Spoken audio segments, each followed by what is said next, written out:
From the Cronkite Studios in downtown Phoenix, this is Cronkite News. Lawmakers are working into the evening trying to reach an agreement on the state's budget. We'll tell you what we know about the deal. Plus, tribal leaders are calling on the president to take action after a bill to protect land surrounding the Grand Canyon stalled in Congress. And some of these cases have been cold for over 30 years. What the Phoenix Police Department is doing to find new leads. Cronkite News starts now. Good evening and welcome to Cronkite News. I'm Ben Marjat. And I'm Alexis Solari. Thanks for joining us. Our top story tonight, deliberations are underway at the state capitol on the budget. Cronkite News reporter Lauren Ashley has been following the story and brings us the latest. I talked to Senate President Andy Biggs' office today trying to get more on the budget. All they would tell me is that Biggs expected to be in budget talks into this evening. Here's what we do know. There's a tentative agreement between Republicans, Senate, and House leaders. The budget being debated is about $100 million above what Governor Doug Ducey wanted. According to Senate Majority Leader Steve Yarborough, the budget plan includes $9.58 billion in spending and includes extra cash for universities, K-12 schools, and county and city roads. The budget will not restore kids' care, however, will provide additional funding for child welfare. Kids Care program provides health care to low-income families. We had expected the budget to be released today. That hasn't happened yet. Count on Cronkite News to bring you the details. In the broadcast center, Lauren Ashley, Cronkite News. One win for the governor as the budget stands now, tax cuts. Governor Ducey vowed to cut taxes every year he's in office. The proposal has $26 million in tax cuts for businesses. Yarborough mentioned several items, $2.8 million to double the amount individuals and couples can claim in tax credits for donating to qualifying charities, $350,000 to reclassify property leased or owned by for-profit universities at a lower property tax rate, and $8 million for bonus depreciation for companies. Those are getting a favorable reaction from the Phoenix Chamber of Commerce. It includes some targeted reductions that the Chamber has been supportive of. So like the rest of the spending plan, we'll see how the revenue side ends up when the budget is finally voted on. But there are some things in there that the business community has been supportive of and that we have championed in the past. As for the education portion of the budget, the proposed plan would increase backing for public schools grades K through 12. One local education advocate group has a mixed response to the proposal. We need to see current year funding delayed. That's probably one of the biggest issues, is that it needs to be phased in so that schools have time to adjust. And the same is true for the other funding formula adjustments. Schools need time to make a transition, and we need to give them that time. The Expect More Arizona Foundation also said that they are mostly satisfied with today's budget, but there are still a couple of improvements that they would like to see made. Arizona Congressman Raul Grijalva joined tribal leaders today to call on President Obama to declare 1.7 million acres around the Grand Canyon off limits to mining forever. Cronkite News reporter Samantha Witherwax is in our Washington bureau with more. Almost 6 months after Congressman Raul Grijalva introduced the Greater Grand Canyon National Heritage Monument Act to Congress, its backers are now changing course. Representative Grijalva and other tribal leaders are now calling on the president to step in and take executive action. President Obama, come stand with us and support the Greater Grand Canyon National Heritage Monument. Congressman Grijalva said that they made a good faith effort to pass the bill through Congress, but ultimately the pushback was too intense. I don't think the Republican delegation, McCain and Flake that are opposed to it, Gosar, the rest of them that are opposed to it, I think it'd be really tough sledding to try to get a real honest, rational hearing on this, which would be the ideal way to do it, but it's not going to happen. The bill would protect 1.7 million acres of federal lands around the Grand Canyon from mining and would also make the current 20-year ban permanent. Havasupai Council member Carletta Talusi said this bill is critical in protecting their lives and home. We would like to continue our lives in the bottom of the Grand Canyon in peace and harmony, and that's all we ask. Congressman Grijalva expects more opposition from other members of the delegation, but he thinks he's in the right. I think Mr. Gosar, Mr. McCain, Mr. Flake are on the wrong side of the angels on this one, and it's an inevitability to it, and they should just relax. Now, we've reached out to Senator McCain, Senator Flake, and Congressman Gosar for a comment, but we have not heard back. Reporting live in Washington, Samantha Witherwax, Cronkite News. Residents in 5 states took to the polls today, casting their votes for their favorite presidential nominee. Both parties are voting in Pennsylvania, Connecticut, Maryland, Rhode Island, and Delaware. Democrats are fighting for 384 delegates, and Hillary Clinton could effectively wrap up the nomination today. But her opponent, Bernie Sanders, says he will keep fighting and said his campaign is hurt by independents not being allowed to vote in the primaries in any of the 5 states. 172 delegates are up for grabs on the Republican side, and frontrunner Donald Trump could sweep all 5 states. This comes after his opponents, Ted Cruz and John Kasich, announced they will focus on different states in upcoming elections in an effort to deny Trump the nomination. Connecticut Governor Daniel Malloy says the primary chaos is hurting Republicans and helping Democrats. I think the Democratic primary and the Republican primary are worlds apart. I think the Democrats have benefited from this contest. I think Hillary's a better candidate than she was. I think Senator Sanders has raised very serious and important issues. On the other hand, we see right now it's Mo, Larry, and Curly contesting for the nomination that maybe none of them will get. Polls close today at 8 p.m. on the East Coast. The next contest for both parties will take place in Indiana next Tuesday on May 3rd. No matter how much time passes, the family of Pauline Burgett will never forget coming home to find her brutally murdered. Reporter Julia Thatcher spoke with her brother and Phoenix Police Department today to learn how they are working to solve the cold case decades later. I'd gone into the apartment first, went to the front door, it was locked. Ran to the back door, it was partially ajar, went in, called my sister, went back to our bedroom, and then found her at that time. It's been a cold case for 33 years. Pauline Burgett was murdered when she was just 16. Great personality, very outgoing person, loved everybody, loved life, just a great person to be around. Her brother recently moved back to Arizona. He's now working to keep her story alive, hoping police will finally find those responsible for killing his sister. Little detail about the murder was given, but we were told there was no forced entry into the apartment where Pauline was murdered and that she likely knew her attacker. The detective working on the case is hoping that new information can help bring her family the peace they've been looking for. What we're hoping is that somewhere along the line something pops, somebody says something, and that's why we're here today. Her brother says the memory of coming home and finding her lives with him every day. He is now just looking for answers. I would just like it solved. You know, just like to find out who and why. In Phoenix, Julia Thatcher, Cronkite News. If anyone has any information on the case, they are encouraged to call the Silent Witness Hotline. This will allow people with any information to remain anonymous, as well as being eligible for an award of up to $1,000. Their man's best friend. And now they could help find a cure to cancer. Coming up on Cronkite News, how dogs are playing a role in developing new treatments for disease.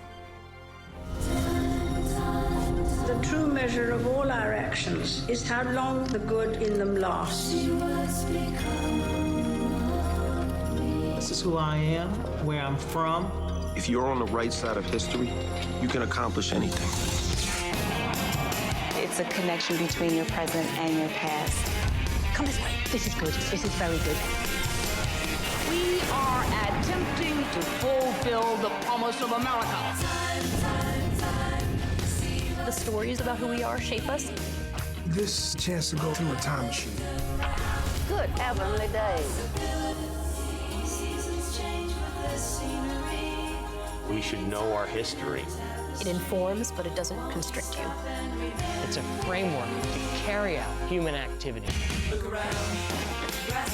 The sky is the limit. It started a long time ago. For only the third time in the award's 74-year history, a Phoenix-based news operation wins the prestigious Alfred I. DuPont Columbia Award for Excellence in Broadcast Journalism. And this year, that news operation is Cronkite News, the news division of Arizona PBS, honored for its work on the groundbreaking documentary, Hooked, Tracking Heroin's Hold on Arizona. Cronkite News at Arizona PBS, award-winning journalism you can count on from the station you trust. What are you doing? Possibilities. Your day is filled with them. Reach up, energy in the fingertips, collapse. TV, play Downton Abbey. And PBS helps everyone discover theirs.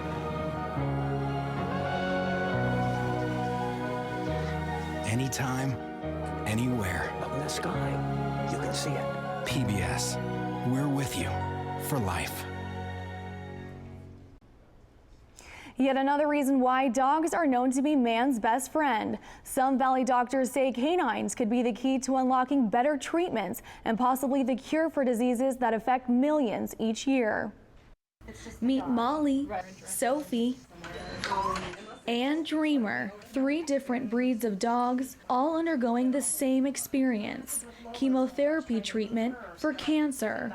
Over the last decade, we've definitely, in general, seen a lot more dogs with cancer. About 50% over 10 years will develop some kind of cancer. At this point, the rate is higher than most people. Molly has been getting chemo treatment for nearly 10 months at Arizona Veterinary Oncology in Scottsdale. She has a bladder tumor, and while her tumor has shrunk, Molly's primary veterinarian, Dr. Rachel Venable, says Molly's tumor is in an area they cannot surgically remove. So doctors are looking at conducting new clinical studies to treat dogs like Molly and eventually possibly humans. Genomic Research Institute TGen in downtown Phoenix suggests dogs with naturally occurring cancers be integrated into these clinical trials. Dogs and humans have a great degree of genetic similarity that enables us to transfer knowledge across species. William Hendricks is an assistant professor at TGen, specializing in canine cancer studies. He says dogs make great models for understanding human cancers because their cancers develop similarly and they live in the same environment as humans. The Research Institute has been collecting the genetic information of dogs, both healthy and those diagnosed with cancer, since 2010. More recently, researchers are using liquid biopsies to collect DNA samples from canines via blood, saliva, and urine, which allows researchers to pinpoint the genetic mutation in a dog's cancerous DNA in hopes of finding more precise forms of treatment. And in terms of new drugs, TGen's president says he's looking closely at the nearly 800 cancer treatments moving towards clinical trial for humans. Really, what we also wonder is whether some of those new drugs, those new targeted opportunities to treat cancer could be helpful for our canine patients as well.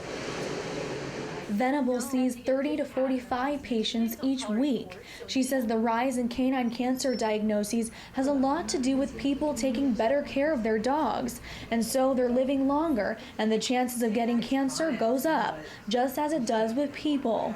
Like most dogs going through chemo, Molly hasn't lost her fur or even her energy. Chemotherapy in people is an incredibly tough thing. You know, there's a lot of side effects. The challenges with it are very difficult. But in dogs, they actually do extremely well. Most of the time, you would never know a dog was on chemotherapy. Molly's owner says she's focused on her Scottish Terrier's quality of life.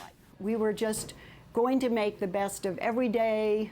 If that meant we're going to go on rides, we're going to go on overnights, we're just going to spend lots of time. And that's what doctors are focused on too, giving their patients, canine and human, extra quality time.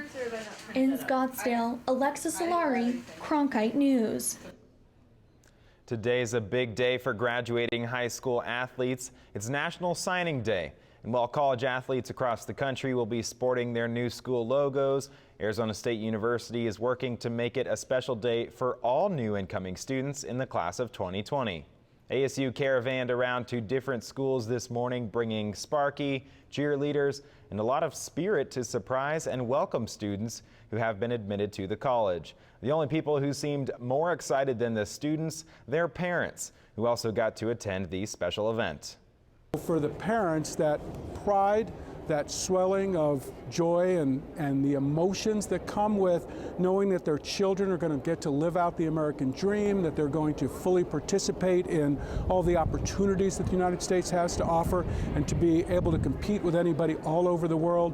That's just a dream come true for the parents, and for them to revel in the excitement with their children is just a wonderful thing to see. It makes you cry. Students practiced the fight song, took photos with Sparky, and got to talk to students and faculty from ASU about their plans for the upcoming school year. It's the oldest rodeo in the world. And it takes place right here in Arizona. Coming up on Cronkite News, the historic and economic impact the event has on our state. And professional fighters and football players take a swing at the conversations surrounding concussions. In the middle of rather a drama. I've been thinking about the circumstances of the crime and the nature of love. It's romantic, is it? Isn't it? Seems to me as if the answer is right in front of you. I'm a high-functioning sociopath. You are being irrational. Need to go. Will you do a blood test? No. You want to hit me now? I don't know what this is, but you got me just like you do. Do you think that makes me a wicked woman, sister?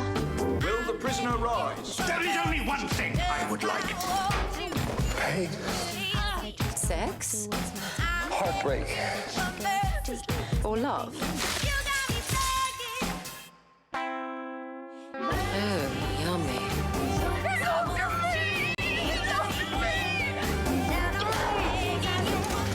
Stop it! Papa? Is everything all right in there? This is a box that showed you a world beyond your own. It was just a box, but the world has changed, and so have we. And now the box can be almost any size or shape. And you decide what you want to explore. Anytime, any place. Break out of the box with PBS. It's not unusual to find senators duking it out over policy, but today there were MMA fighters, boxers, and former football players at the Capitol to talk about a fight that's harder to see, the fight against the ravages of brain injuries in their respective sports. Cronkite News reporter Katie Beery has the details from Washington.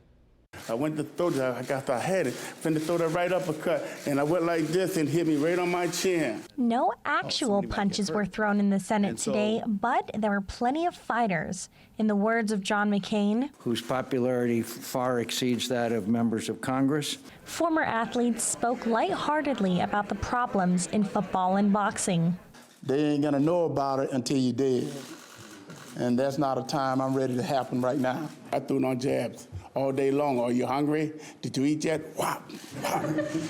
But their words took on a serious message when the conversation shifted to concussions. It's the punch that you don't see that knocks you out.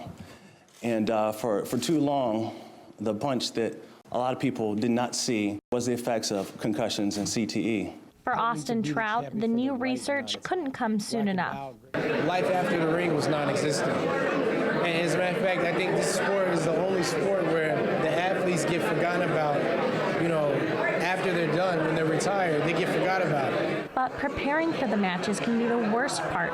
Athletes take punches for days and days. Yeah, a lot of times the training camp is actually more difficult than the fight, We can enjoy these, but what gives us our humanity is how we proactively take care of all the participants, both professional and amateur. In Washington, Katie Beery, Cronkite News.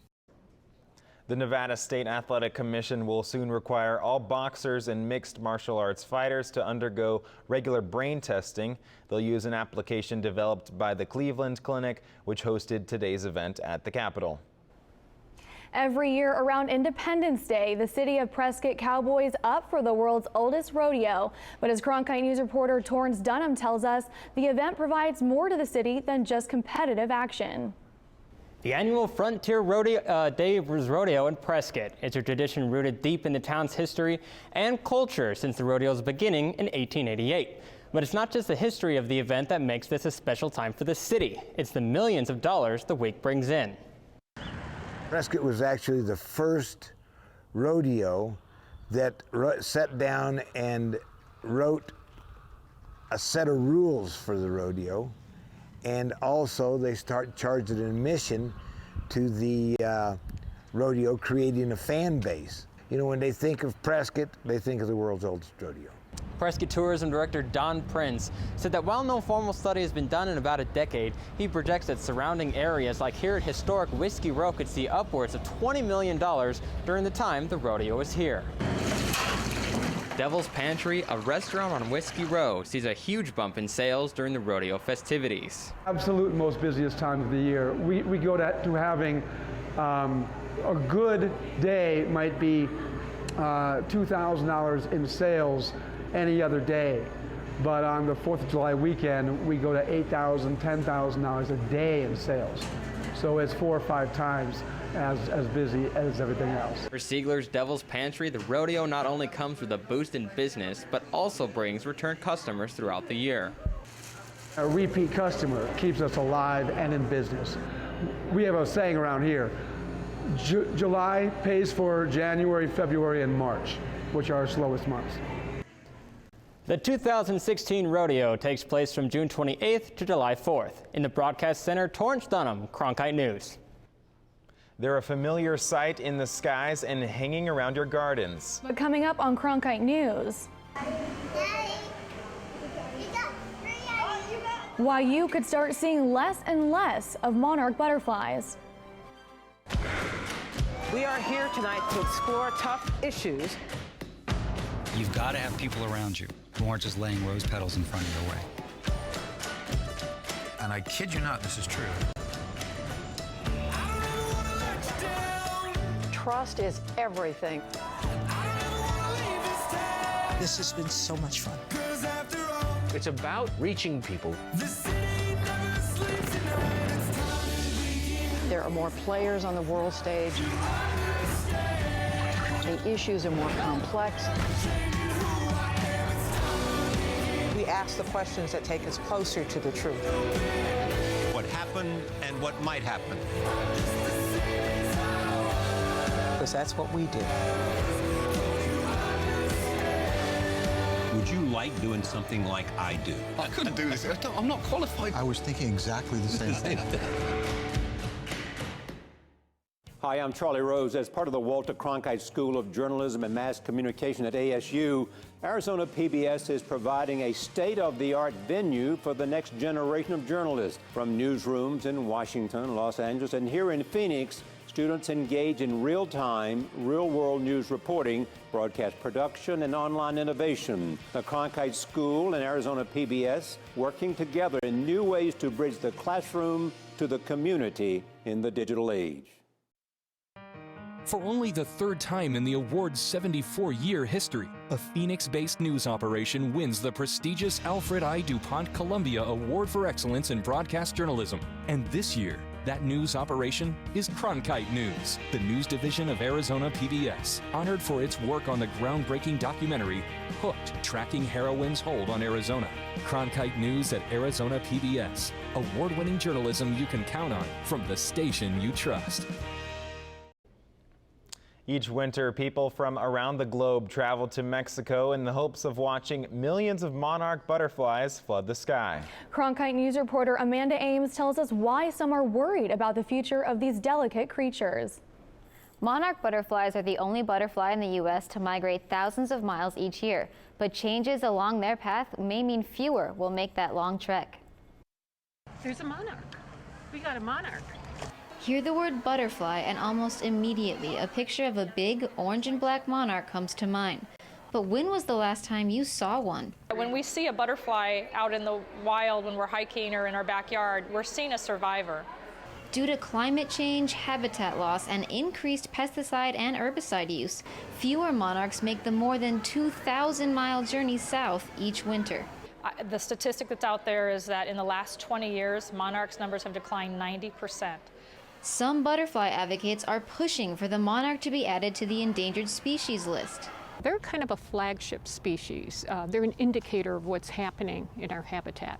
However, others argue the species is not in real danger of extinction, as there are portions of the population that do not migrate, and listing them as endangered could limit potential research. What they want really listed is the migratory pattern, which does appear to possibly be at risk of disappearing.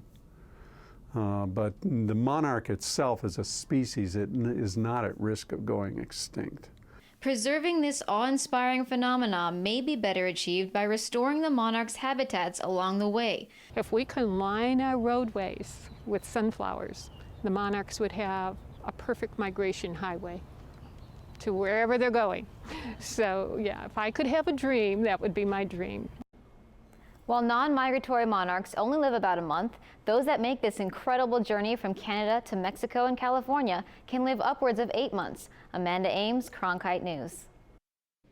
Cronkite News is proud to be the news division of Arizona PBS. Here's what's coming up on Arizona Horizon in the PBS NewsHour. On the next Arizona Horizon, Phoenix Mayor Greg Stanton talks about his push for a new downtown sports arena, and we'll have a debate on Prop 123, which asks voters to settle a lawsuit over inflation-adjusted education funding. I'm Judy Woodruff on the next NewsHour. Another big primary day. Voters in 5 states head to the polls. That's Tuesday on the PBS NewsHour.